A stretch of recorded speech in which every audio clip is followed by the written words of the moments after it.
him, and he sat down and taught them. Then the scribes and Pharisees brought to him a woman caught in adultery. And when they had set her in the midst, they said to him, Teacher, this woman was caught in adultery in the very act. Now Moses in the law commanded us that such should be stoned. But what do you say? This they said, testing him, that they might have something of which to accuse him.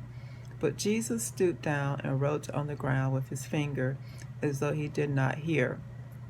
So when they continued asking him, he raised up himself and said to them, He who is without sin among you, let him throw a stone at her first. And again he stooped down and wrote on the ground.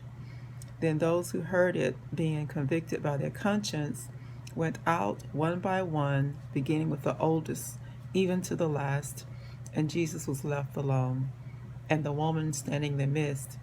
When Jesus had raised himself up and saw no one but the woman, he said to her, Woman, where are those accusers of yours? Has no one condemned you? She said, No one, Lord. And Jesus said to her, Neither do I condemn you. Go and sin no more. Then Jesus spoke to them again, saying, I am the light of the world.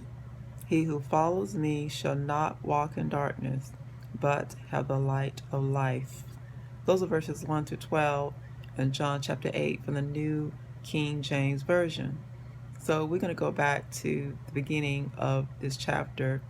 And chapter 8 verse 1 says, But Jesus went to the Mount of Olives.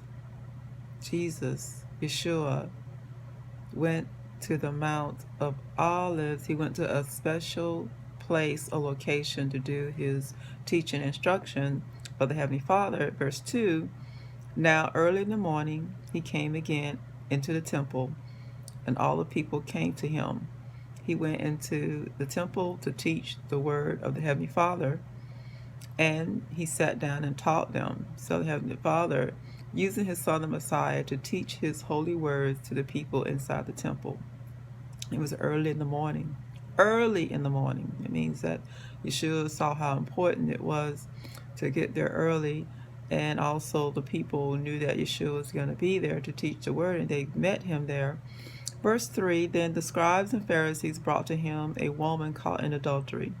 So while Yeshua is there teaching the Heavenly Father's holy word, here comes the scribes and Pharisees, a woman caught in a particular sin. And when they had set her in the midst, they threw her in the middle of the temple, so everyone can see her, all the eyes upon this woman who had committed adultery. And they said to him, these are the scribes and Pharisees saying to Yeshua, Teacher, this woman was caught in adultery in the very act. So they saying it's not hearsay. They actually had witnesses that saw her going into this place, committing adultery. This woman is married, had a husband, maybe even have family, children. We don't know, but we know that she's married to a husband, and she was caught in the act of committing adultery, having sexual relations with another human being, another man. And so these Pharisees and Sadducees, scribes and Pharisees, have set up her to test Yeshua to see what he's going to say about this particular sin that this woman committed.